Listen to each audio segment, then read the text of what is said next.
So this session will be recorded. I'd like to welcome everyone to the session today. My name is Deborah Jones-Middleton. I'm the chair of the BC Association of Emergency Managers.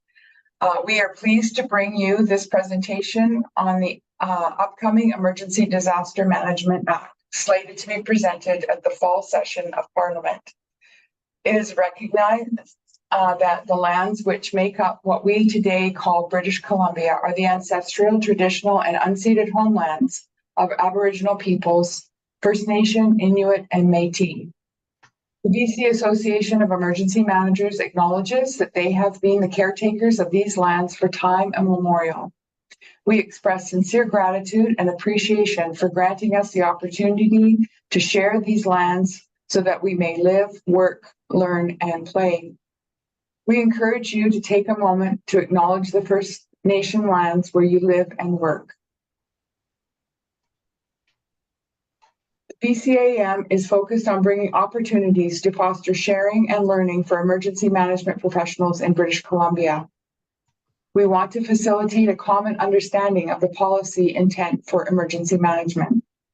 This is the 6th session in the series and will focus on providing an understanding of agreements and collaboration. The last 2 sessions on August 23rd were, on August 28th was reflection session on what we heard. There are 2 ways you can submit a question. You can insert your questions into the Zoom chat function. Not the Zoom Q&A. And if you look at the bottom of your Zoom screen, you will see a Q&A. And we prefer that you put your questions into that Q&A section. If you're not comfortable asking a question on the session, during the session, you can always email outreach@bcam with your questions and we'll provide a response. In the chat box, I've already put that information into the chat box to help you remember that that's how to do it. We ask that everyone mute themselves and close their video to keep the bandwidth strong throughout the meeting. So I will go to, I'm very sorry. I will now go to setting up the meeting. If you could move the slide forward. Yeah, today's objective is to promote the emergency management legislation, as I've already said. And we are here to and want to achieve a collective goal. We want to make sure that everyone, when you're asking your questions, that we treat each other with respect and compassion and ask your questions in a very respectful and appropriate way. And we want to approach this material with curiosity to make sure that we fully understand what the legislation is going to be asking out of us and what the next steps will be in the process. So without further ado, I would like to introduce Sheila Street, the Manager of Indigenous Peoples Policy and Partnerships, to take us through this presentation. Great. Thank you very much, Deborah. Good day, all. Thank you for taking the time to join us today. As Deborah mentioned, I'm Sheila Street, pronouns she, her, and I'm pleased to be with you here today. I'm calling in as a Métis visitor living on Sinixt, Ktunaxa, and Syilx territory near the community of Nelson, BC. And thank you, Deb, for your lovely territorial acknowledgement earlier. I also want to take a moment to give gratitude and acknowledge your commitment as emergency management professionals during this remarkably challenging hazard season. Many of you have spent long hours supporting your communities and you've sacrificed so much time away from your families. And on behalf of the MCR, we raise our hands to you and thank you for your hard work and everything that you do to keep our communities safe when disaster strikes. You're here today in part because you take pride in the work that you do and you recognize the value of continual learning and improvement. We do as well at EMCR, and we're here not only to update you, but also to hear from you.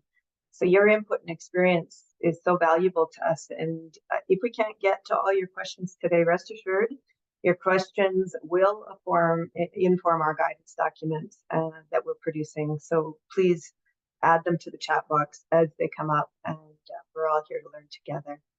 I'm also not here alone. I've got several colleagues on the call today to help me answer your tricky questions.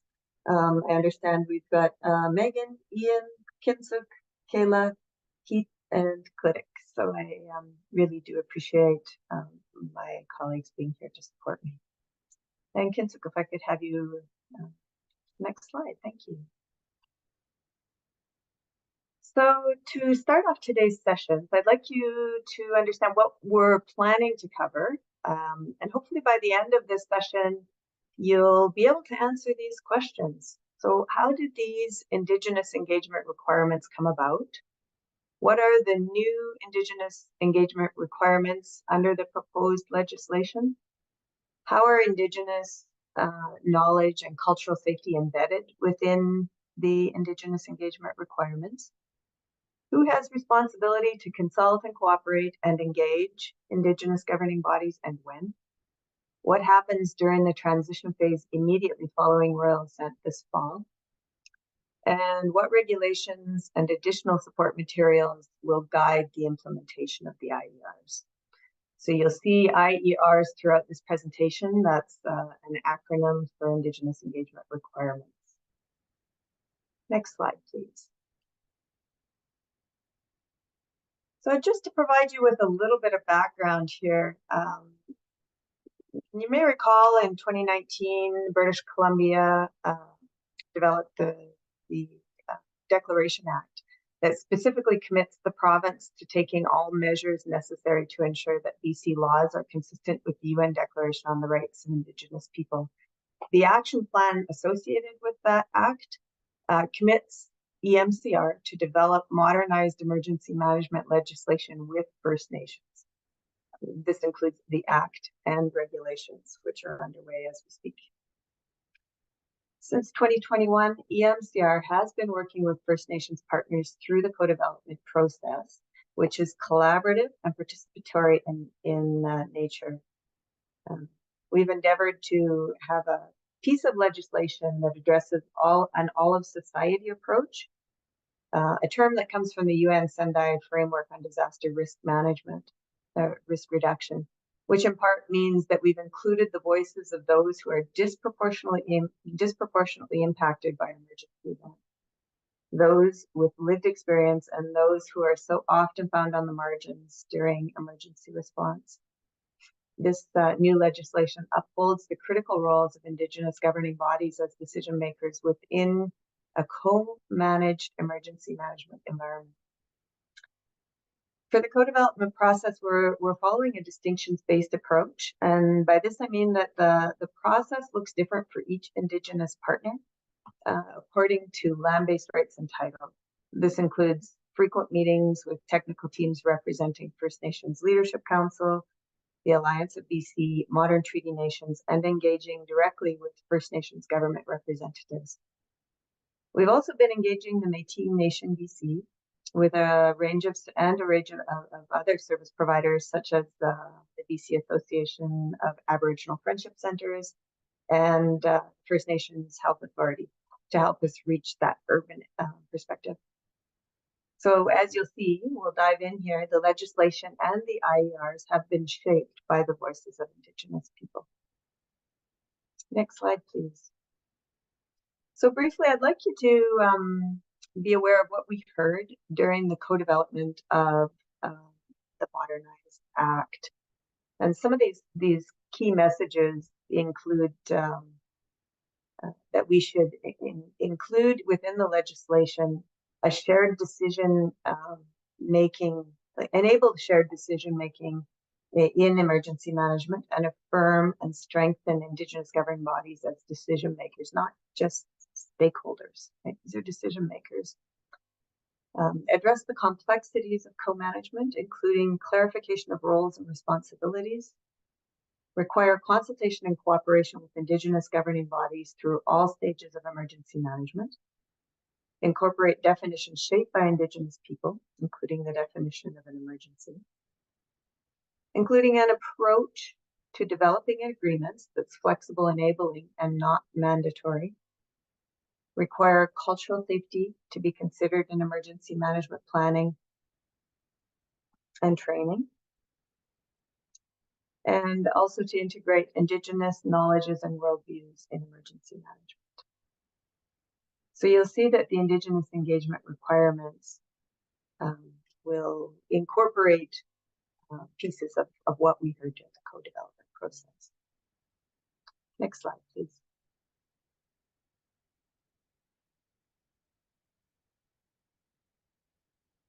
So throughout the co-development conversations, we continued to ground ourselves in Sendai and the UN Declaration principles. Alignment with the UN Declaration requires the adoption of new language because words matter. These two phrases that you see on this slide, you'll see throughout the new legislation, and they're a product of alignment with the UN Declaration. And I want to introduce them to you today because they'll form a large part of the new emergency management language going forward. The Act this fall, when it receives royal assent, it will require regulated entities to consult and cooperate with Indigenous governing bodies, or IGBs. IGBs is defined in the Declaration Act, and it's also used in the UN Declaration. I'll get into more detail on the next slide. But for this slide, an IGB is defined in the Declaration Act as an entity that is authorized to act on behalf of Indigenous people that hold rights recognized and affirmed by Section 35 of the Constitution Act of 1982. So how rights holders organize themselves is not for the province to determine. First Nations people determine what entity will act on their behalf. For example, a First Nation chief and council, a treaty nation, or a tribal council may be an IGB authorized to act. It's anticipated that IGBs will represent rights holders in a particular geographic area, so territory or treaty area, and for the purpose, specifically for the purpose of the Indigenous engagement requirements. The province and local authorities will be required to work with IGBs to determine the geographic boundaries related to their interests in emergency management. Agreements can set the basis for understanding IGB roles, relationships, territories, and interests. Agreement opportunities were the topic of a previous session, it's my understanding, on August 9th, and I urge you to listen to that presentation if it's of interest to you and you have any questions about the agreements. We've received several questions in previous webinars about what it means to consult, cooperate, and engage, and I'll speak more to these terms on the next slide. Next slide, please. So there are two related Indigenous engagement requirements under the proposed Act that use similar language, but they encompass two different emergency management processes with IGBs. And these are consult and cooperate and engage and cooperate. So before getting into the details of these processes and like who does what when, this slide provides some general distinctions between those two. So consult and cooperate with IGBs is required in advance of taking certain land-based actions during response or recovery phase. And it's during the preparation of risk assessments and emergency management plans. So it's done in advance of emergencies. Engage and cooperate only takes place if the response, during the response phase, when there's a risk of immediate threat or loss of life or significant damage to property, and if meeting consultation and cooperation is not possible due to those time constraints and those potential risks of loss of life or significant damage. In this case, local governments or the province need to engage and cooperate with IGBs after the action has taken place, and will also be required to report the justification as to why consultation and cooperation was not possible. So put simplistically, consultation and cooperation happens before emergency management decisions are made, and engage in cooperation occurs after the fact in cases where consultation and cooperation can't take place. So let's go to the next slide and talk about whom and when these requirements apply. So these are the three areas where consultation and cooperation is expected to occur during the mitigation and preparation phases. So the key area is in the development or upgrading of risk assessments or emergency management plans. So regulated entities will be required to consult and cooperate with IGBs whose traditional territory or treaty area could be affected by a hazard that is included in the risk assessment.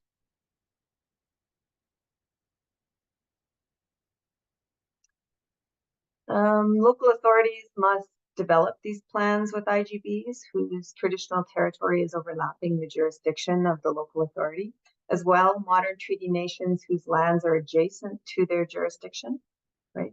So one important thing to note here is that while the requirement for local authorities to develop or update emergency management plans will come via regulation, local authorities are expected to start working to reach agreement with IGBs for the purposes of consultation and cooperation as soon as reasonably practicable after legislation receives royal assent. By spring of 2024, the only requirement that won't yet be in place regarding planning and risk assessment are those for public sector agencies.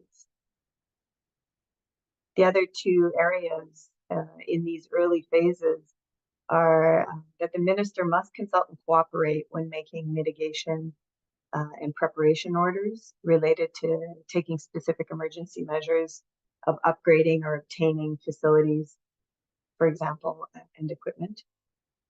The minister must consult and cooperate with each IGB whose traditional territory or treaty area will be affected by the order. There's also a commitment built into the Act for the minister to review the legislation in consultation and cooperation with First Nations 5 years from now. Next slide, please. Let's consider. So by working with neighboring First Nations early during the mitigation and preparation phases of emergency management, a geographic area for consultation and cooperation will begin to take shape. Having an agreed upon defined consultation area becomes very relevant during the response and recovery phases when clarity of roles is most important and all that planning work is put into action. So when the legislation receives royal assent this fall, municipalities and regional districts will be required to contact Indigenous governing bodies and make a reasonable effort to reach agreement on the areas to be described in local authority emergency management plans for the purposes of consultation and cooperation. Through this process, IGBs, or the entities authorized by First Nations people to act on their behalf for the purposes of emergency management, can be identified. And while the relevant areas and Indigenous governing bodies must be described in the local authority emergency management plans, how agreement on these matters is resolved will not be prescribed, but best management practices is to confirm agreement in writing. So it's not required that it is in writing, but it will be a best management practice to confirm that agreement. Municipalities and regional districts may wish to begin these discussions before the legislation is introduced. Early identification of the IGBs and agreement concerning area for consultation and cooperation will position all decision makers, including Indigenous governing bodies, local authorities, and the province, in a good position for collaboration and effective emergency management. Next slide, please. So this section highlights the consultation and cooperation requirements in the response and recovery phases. In the top row there, you'll see that The responsibility, the folks responsible to consult and cooperate are the Minister of Emergency Management Climate Readiness, provincial administrators, local authorities, and this does not include the Nisga'a Nation and other modern treaty nations. And so, but what actions trigger consultation and cooperation? There is a table coming out in some of the guidance documents that we have that are coming out this fall that will support the implementation of the Act. But in summary, in advance of making an order or regulation related to response and recovery, related to the following powers: land and or other property, evacuations and removal, and travel restrictions. Also, in advance of making an emergency instrument, issuing an evacuation warning or permitting people to return. Consultation and cooperation occurs within the defined geographic boundaries that I mentioned in the previous slide. So these are lands described in an emergency management plan, a coordination agreement, or any other agreement made under the Act with an Indigenous governing body. So this is just a high-level overview of what's intended to facilitate the conversation between jurisdictions. And again, there is further guidance coming out this fall. Next slide, please.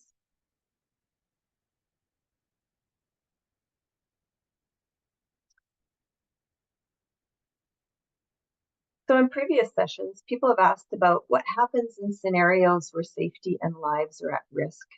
And the simple answer is that the new legislation is not intended to put lives and property at further risk. If actions need to be taken to protect lives and property without prior consultation and cooperation, those actions can be taken. In these circumstances, engagement and cooperation must happen as soon as possible afterward. And then the standard for determining that consultation and cooperation before an action isn't possible is high. It's a high standard. There must be imminent risk of loss of life or risk of injury or significant loss or damage to property. If an action is taken to save lives without consultation and cooperation, the requirement to engage and cooperate with IGBs as soon as reasonably practical is triggered. So let's imagine a catastrophic event takes place, for example, an earthquake or a tsunami risk. In this event, there would be limited time to make decisions. So, for example, an evacuation order might be made before consulting and cooperating with IGBs, and there may be communication with Indigenous communities before the event, but it wouldn't look the same as consultation and cooperation that would occur before the emergency management decisions and actions take place. Local authorities will also be required to justify why consultation and cooperation was not practical, and this must be written into a report to the provincial administrator within 120 days of expiry cancellation of the declaration of the state of local emergency or the declaration of the local recovery period. Details on how to implement these complex issues will also be provided in the guidance document that I referred to earlier, and will also be augmented by regulations. So I'd like to turn our minds now to two other related Indigenous engagement requirements that you'll see in the legislation this fall, including the inclusion of Indigenous knowledge and cultural safety in emergency management. The next slide, please consider.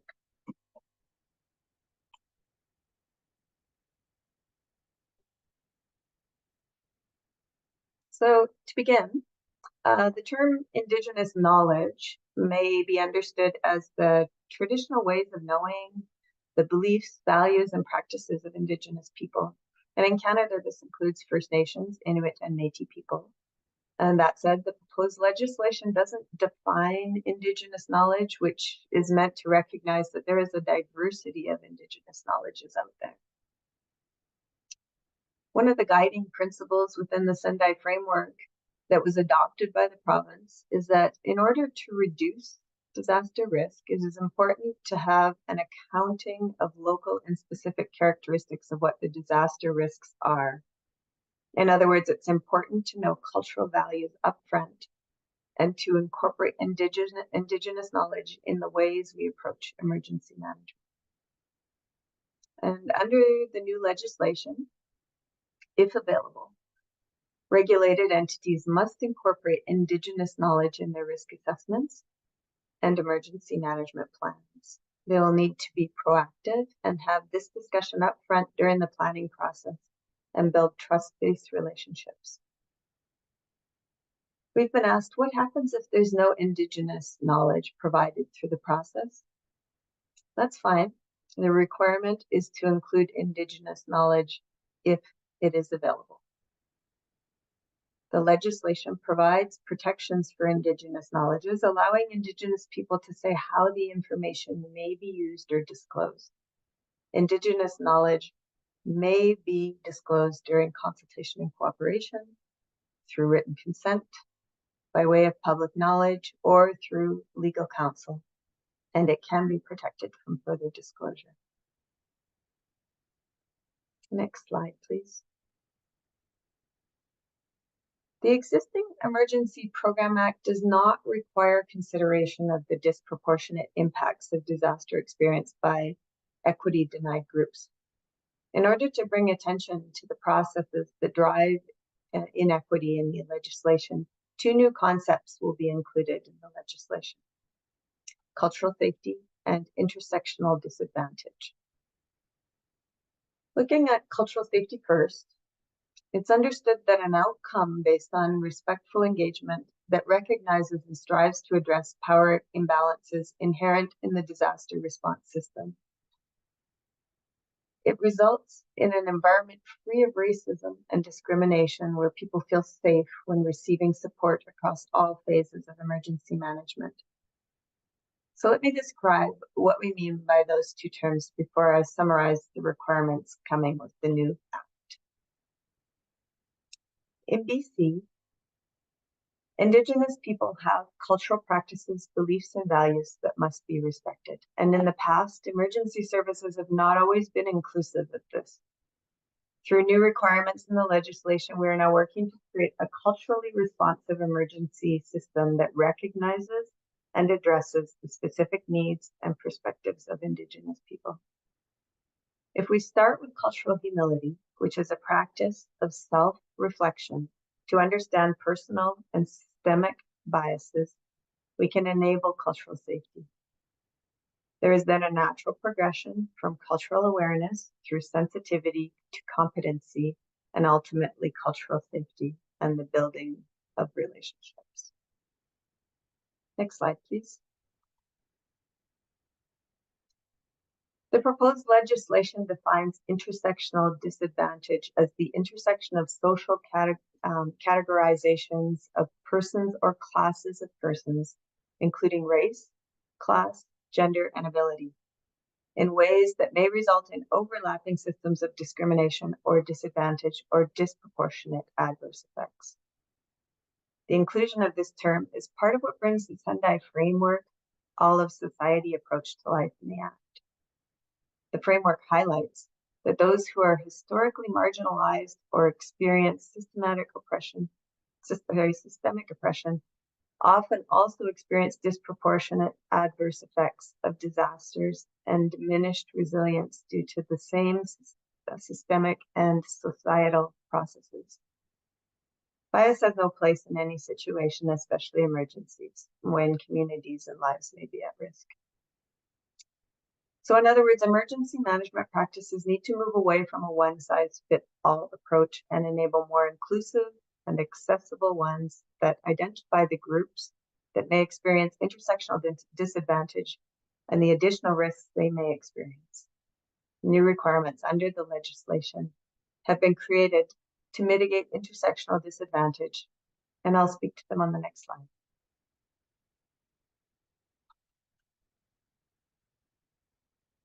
So under the proposed legislation, there are new requirements that embed cultural safety and intersectional disadvantage in emergency management. These requirements will apply to volunteers, under regulation, the provincial administrator, and all regulated entities, including government ministers, local authorities, critical infrastructure owners, and public sector agencies.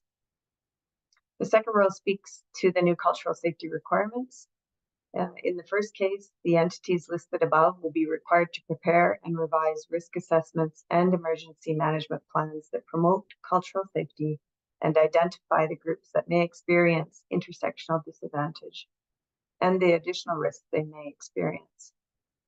Secondly, the entities listed may be ordered to participate in training or programs in relation to cultural safety or intersectional disadvantage. And finally, they may consider cultural safety and intersectional disadvantage when creating regulations respecting volunteers or emergency and disaster management and related training. The MCR is working on developing new guidance materials to support building a consistent understanding of cultural safety and how it can be integrated into emergency management practices in all phases. Stay tuned for that. So I'd like to give a bit of an example, and the integration of cultural safety and emergency management is already underway in many regards. So in this example, we can look toward the work that has taken place between the First Nations Health Authority and the Emergency Management and Climate Readiness during recent and overlapping emergency events, including wildfires, floods, and residential school findings, and the COVID-19 pandemic, which have signaled a need to better align government systems to meet the needs of First Nations communities. In 2019, EMCR and FNHA signed a declaration of commitment to cultural safety and humility and a letter of understanding which identifies mutual commitments to combat racism and enhance cultural safety practices in emergency management. For example, in the past, wildfires in BC led to the removal of people to unfamiliar surroundings and the separation of family and friends, which in some cases has triggered memories of residential school trauma. The fires also disrupted traditional practices of hunting and food gathering, and some people experienced language and literacy barriers as they attempted to access services. One of the priorities of the shared work plan is to improve emergency support services for First Nations individuals, families, and communities by embedding cultural safety and humility in the training, orientation, policies, and practices of EMCR so that these situations aren't happening in the future. Next slide, please. When the new legislation receives royal assent this fall, some of the sections will come into force in a phased approach to enable entities such as local authorities to have the necessary time to complete work associated with the new requirements.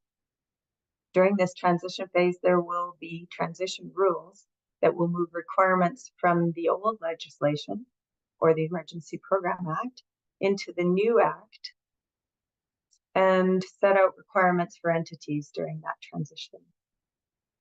Some of the requirements related to planning by local authorities will not have legal effect until a date specified in a new and upcoming regulation. This will provide local authorities with the necessary time to reach agreement with Indigenous governing bodies about areas for consulting and cooperation during response and recovery.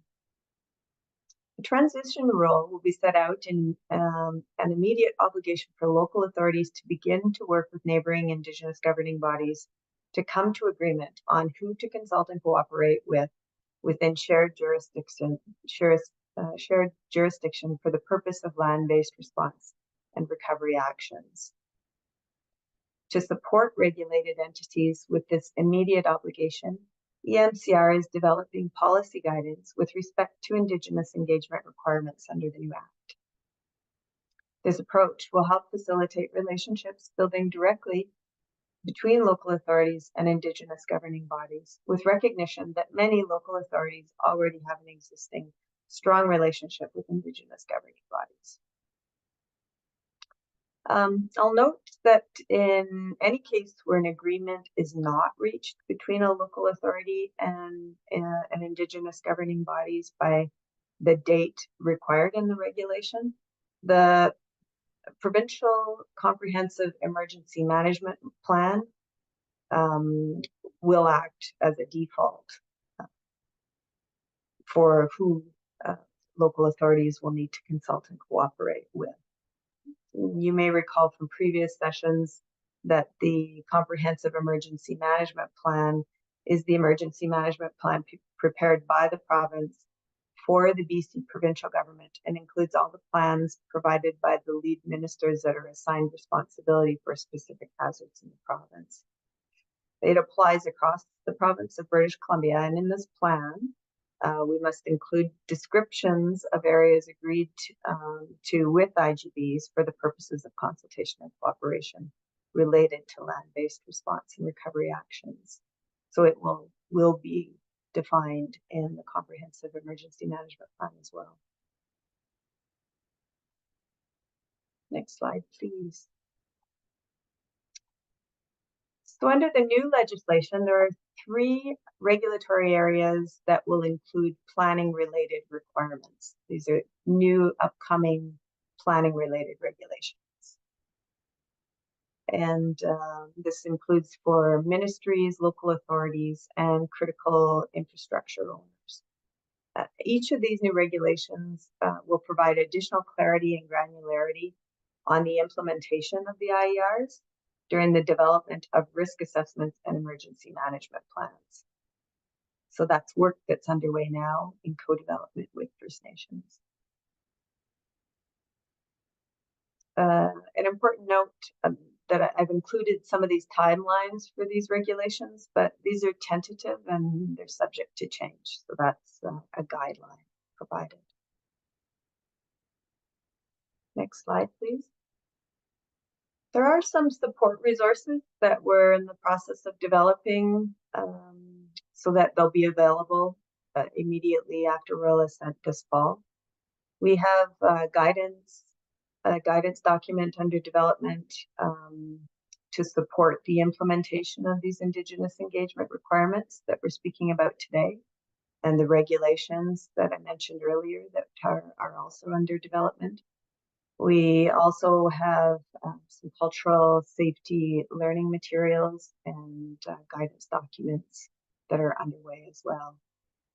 Several other things going on in the background, and hopefully we'll be able to roll those out in the fall. Next slide, please. So as we near the end of our presentation here, at least the formal part, we'll want to leave you with this information, some links to the Emergency Management Modernization website, as well as an email where you can send questions or comments, and a QR code to the technical paper that was recently released. It's an excellent read and provides a great high-level summary of everything you can expect to see this fall with Royal Assent of the new Act. And finally, we're at the end of the formal presentation and ready to take questions. Thank you for listening. Excellent. Thank you so much. That was a very informative presentation. Deb just had to jump on to another call. So my name is Harpreet Jaswal. I'm the Vice Chair for BCAEM. And I'd like to turn it over to Megan, who's going to help us moderate some of the questions. And then I'll have a few closing remarks and we'll, call it a day. So Megan. Awesome. Thanks so much, Harpreet. The first question is relating to cases during the response phase where it's not practicable to consult or cooperate with IGBs. And the question is, would imminent risk to environment be included as one of these instances or only property? And maybe I'll toss that to Keith to answer.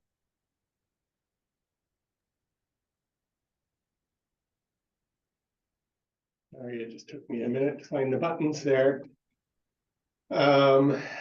Sorry, I'm also just going to quick look at document here. So yeah, the word property will be used, and property has a meaning that can include real property or tangible personal property. So tangible personal property is another way of saying goods or items, things that you can pick up and move. Real property is land, structures that are attached to land.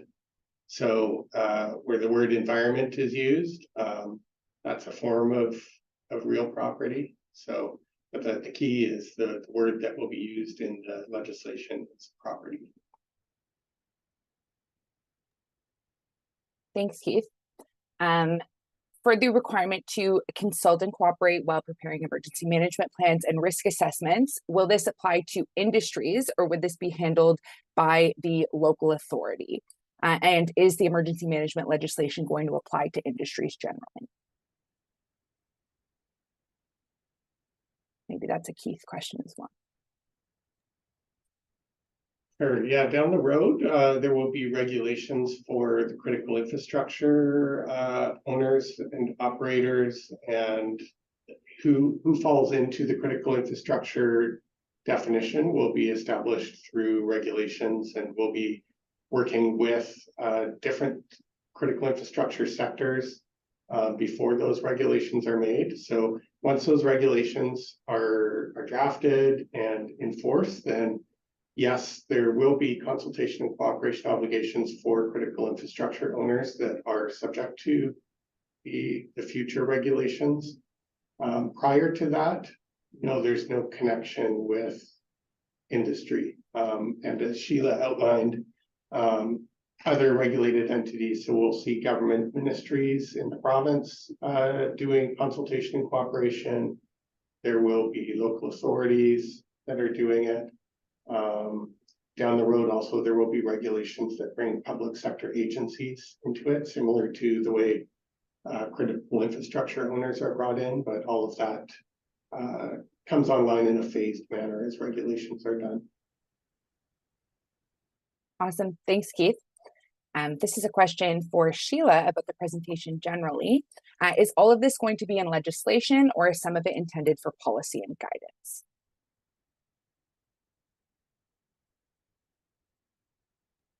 Well, I think Keith can probably speak to what's going to be in legislation versus what's in policy and guidance, because they're still working through that in the co-development process with Indigenous leadership.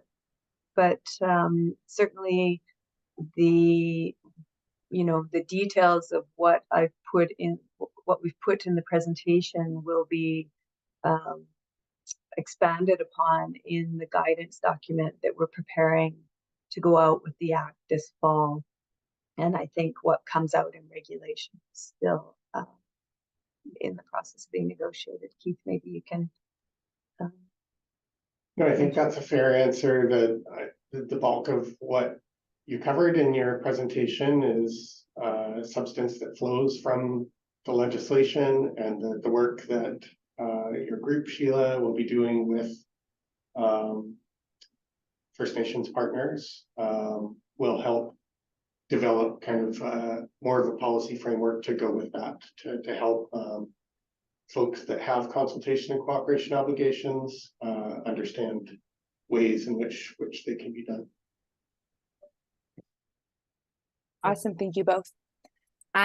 How will Indigenous governing bodies be supported in the cooperation and engagement? IGBs have to do this outside of their own governance and business priorities. Does Keila want to jump in on this one, or Devin? Yeah, I can jump in on this one. Thanks for the question. And I think I saw other questions about capacity, so hopefully we'll be able to cover those here. And it's certainly something we've been hearing since we started going out with the legislation. And I can share that EMCR, so very early days, so big asterisks, but EMCR is seeking internal approvals for funding that is intended to support both First Nations and to support local authorities in implementing the requirements that Sheila covered here today. So that includes consultation and cooperation. So if approved, we do expect that funding to be available following royal assent, and the good work that will be underway to implement these next steps. So that's all I can kind of say at this time. But yeah, happy to take any further questions as well. Thanks. Thanks, Kayla. And the next question is, in consultations within the boundary of territories under dispute, will there be support in navigating the needed consultations? Maybe that's a Kayla question as well. Yeah, and another good question. I just got this one in another table this morning. So there is, I don't know, Deb, if you want to speak to the agreement. Sorry, I didn't see you on camera before, but there is kind of one of the first steps is nations and local governments having a conversation and reaching a level of agreement on which areas need to be consulted on, with whom and for what purposes. So having those conversations in advance, I think, will set that foundation for those conversations. And then, yeah, sorting the way through, there'll also be a suite of additional tools on the agreement side, which could also kind of proactively create like a governance structure to work through those pieces. But Devin, you're so close to this work.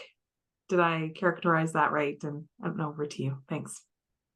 Thanks, Kayla. And I just was able to join on a couple minutes ago. So it's a great job answering questions so far. But just to the question around nations and nations sort of having traditional territories and areas of interest that overlap. We recognize that, and we're readying to support local authorities who may need some guidance on where to even start conversations. We are readying to support folks in finding a good way, but also just wanted to reflect on the legislation in pointing to traditional territories and a number of other sort of principles really does set up nations to let us know, and local authorities and others let us know the areas of focus that each community would like to tackle. And so really setting up for supporting relationships amongst the parties, but also self-determination. So just wanted to share that as additional context there. Thanks so much, Devin. The next question is, will the province be providing a list of what traditional territories should be consulted with by regional districts? I can jump in, Kayla, if you'd like there. So we, first and foremost, with this legislation, we really want to provide all supports possible to help parties navigate in a good way. We don't have a list of all traditional territories. So we want to really help people have those conversations. We do, in the province have sort of information about other areas of agreement. For example, strategic engagement agreements, treaty areas, other reconciliation agreements. We do have information around where we're as a province working with nations under other terms and other agreements, but we are really using in preparing to guide local authorities in a good way. We're thinking about the information we have and recognizing that we don't have all the answers. And so really this will be an opportunity, as Kayla said, for those early dialogues to allow nations to be able to tell us in what portions of their traditional territories they would like to engage with local authorities and us.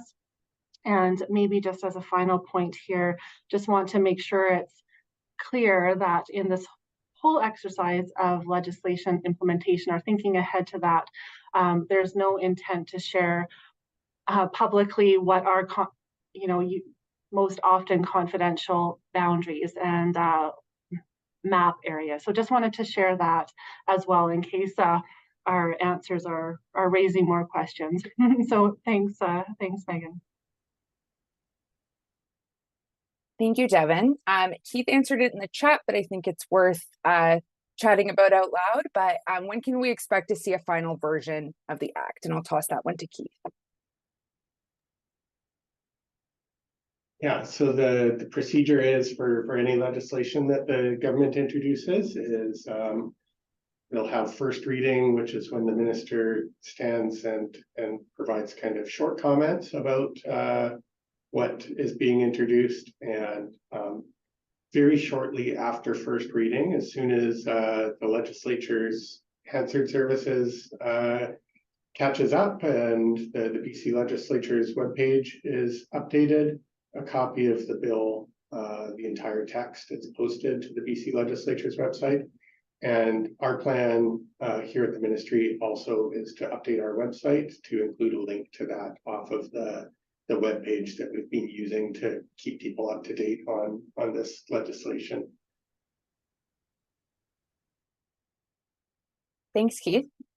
And this is a question likely for Sheila or Kayla.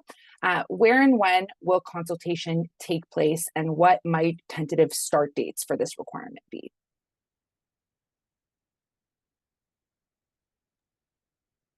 Yeah, do you want me to dig into that one, Sheila?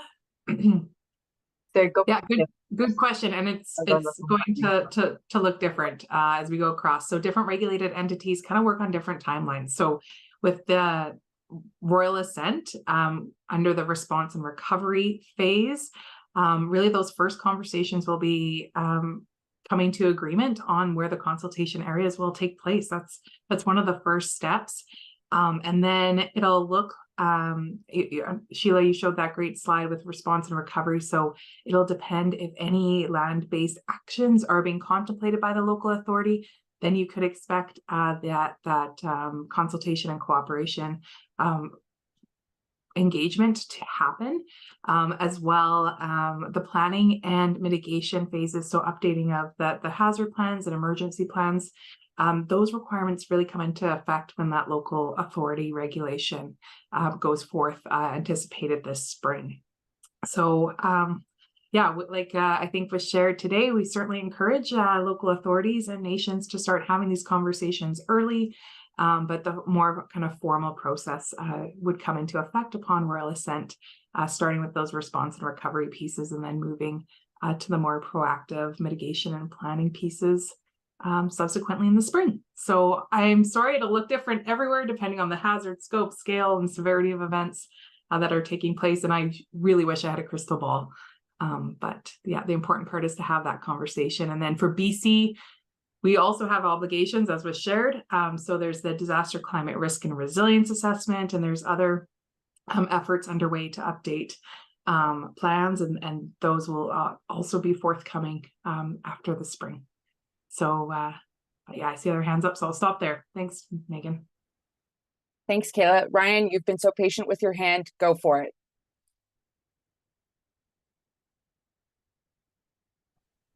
Yeah, like, thank you, but I couldn't find the button. So I feel like my colleagues are going to get a little tired of me asking this question, but it's about integration of Indigenous knowledge. So I think, you know, some of the fear-based research I've done, you know, in other countries where Sendai informed and sort of DRIPA-based integration of Indigenous knowledge has occurred. It hasn't occurred in terms of a transfer of knowledge. The successful programs have kind of been hallmarked by ongoing integration and feeding into the 4-phase management of particular hazards in an area. And along with that, the really successful projects that I've seen research on have involved an uplift for to support the Indigenous capacity required in those programs. I'm a little concerned about what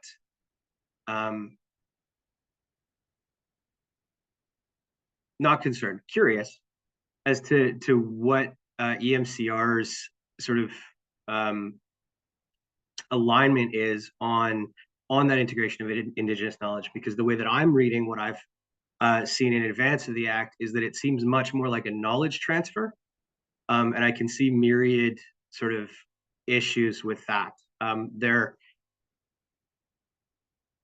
You know, one of the things that springs to mind is what happens if there are nations that have differences within a particular jurisdictional area. in terms of what their Indigenous knowledge says or what their traditional knowledge says. I know that, you know, my senior leadership is very concerned about integration of knowledge without sort of a programmatic support that may open us up to liability if we base emergency management response decisions on it, and there are impacts that there's a perception that could have been avoided. So that's a really rambling way of saying what are the supports that are being developed to help guide us, because you know, I am not an expert, and I know most of my counterparts, you know, perfectly capable of pointing to where sandbags should go, but really in terms of working with that Indigenous knowledge as a knowledge transfer is way outside our skill set.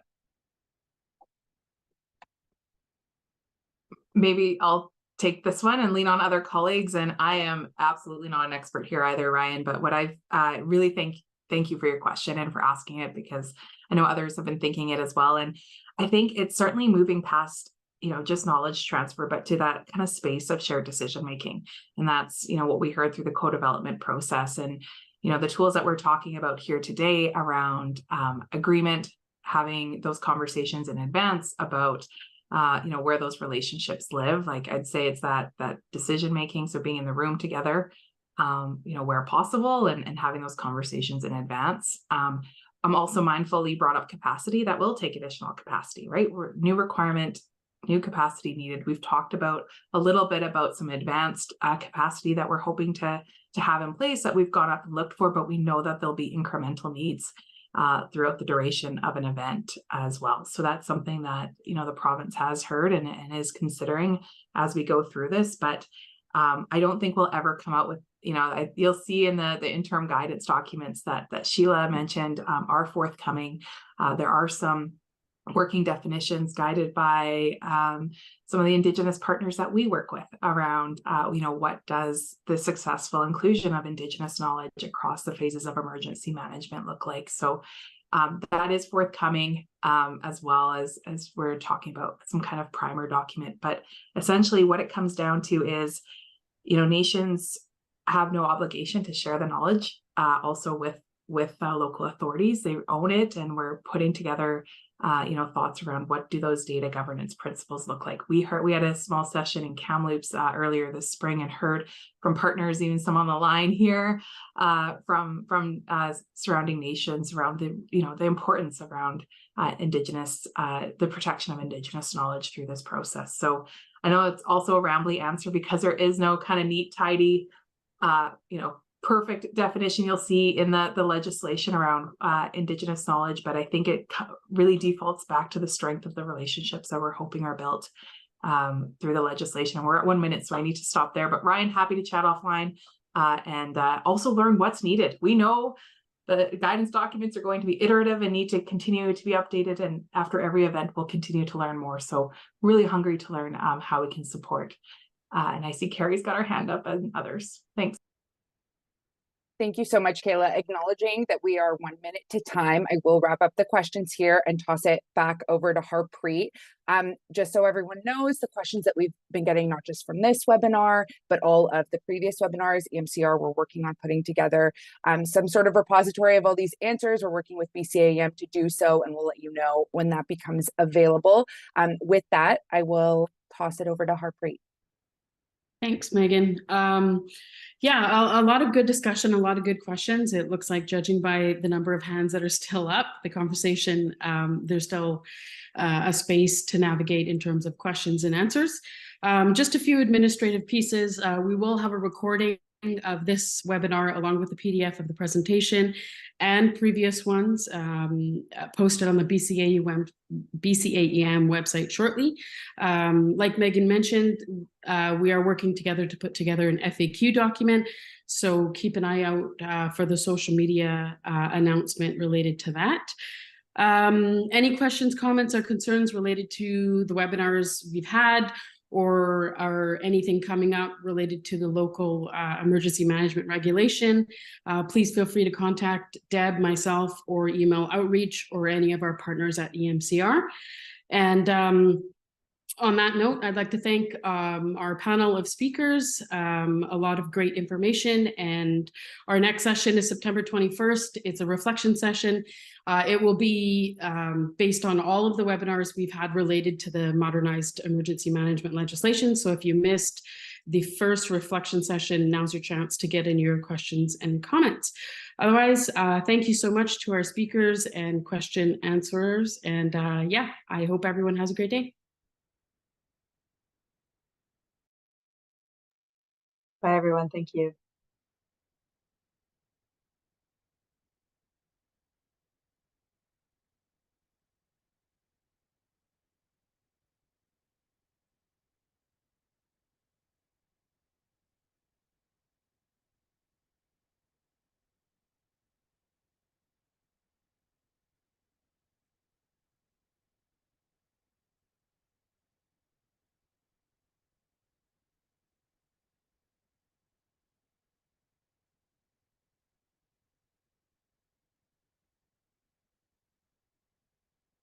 Thanks for your help, Megan.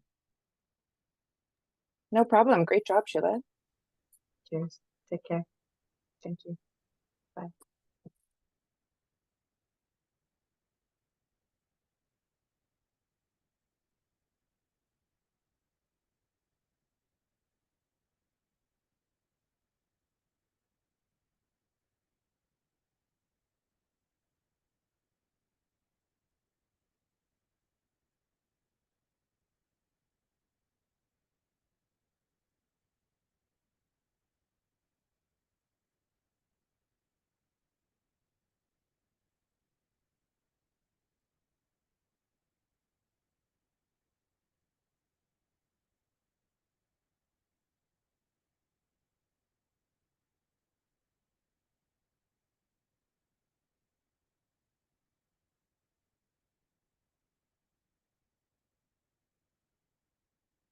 All right. I think it's just us now.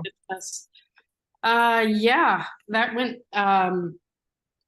what are your thoughts? I thought that went okay. At first, I was like, oh my God, we're not going to get any questions because it was really slow moving at the beginning.